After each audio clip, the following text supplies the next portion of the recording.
এনসিপির পক্ষ থেকে দেলোয়ার ভাই এর সৌজন্যে এখানে গত ঈদ উল ফিতরের সময়ে কিন্তু এখানে ফ্রি বাস সার্ভিস দেওয়া হয়েছিল। এখানে আনোয়ারাবাসী যারা আছে, যারা দীর্ঘদিন যাবৎ ভোগান্তির শিকার হচ্ছিল বা ঈদের সময় সেটাও ভোগান্তির শিকার হয়, তারা কিন্তু আমাদের সাথে যোগাযোগ করে আমাদেরকে অনেক অশেষ ধন্যবাদ কৃতজ্ঞতা জ্ঞাপন করেছিল।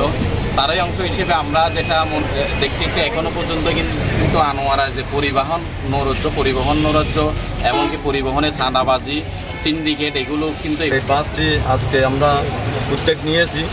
এই উদ্যোগটা মূলত উদ্দেশ্য হচ্ছে প্রতিটি বছরে আমরা একটা উদ্যোগ নিয়েছি, প্রতিটি বছর থাকবে।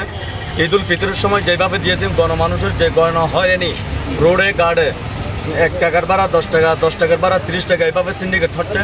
এগুলো থেকে সাধারণ জনগণ কী পাই, যাতে মুক্ত পাই। এই জন্য আমি নিজের উদ্যোগে আমাদের নাহিদ ভাই, হাসনা আবদুল্লাহ ভাই, ওদের নির্দেশ অনুযায়ী জুবাইর মানিকের সাথে সাথে আমাদেরকে বলতে হয় দেলোয়ার ভাই যেখানে যান সেখানে আপনারা একটা কাজ করেন, যদি একটা বাস যদি দিতে পারেন তাহলে আমাদের জন্য জাতীয় নাগরিক পার্টির জন্য শুভকামনা থাকবে।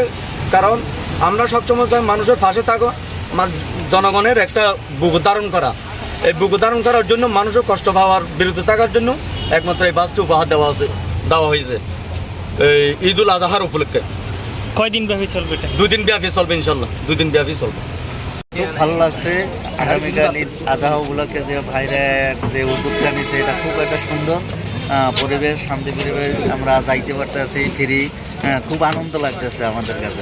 এত যে আনন্দটা পাচ্ছি, এটা ঈদের দিন যে আনন্দ হচ্ছে তার চাইতেও বেশি একটা আনন্দ পাচ্ছি যে একটা এনসিপি ভাইরা আমাদের তাদের পক্ষ থেকে যে একটা ফ্রি সার্ভিস বাস করিয়ে দিয়েছে, এটা খুব ভালো লাগছে।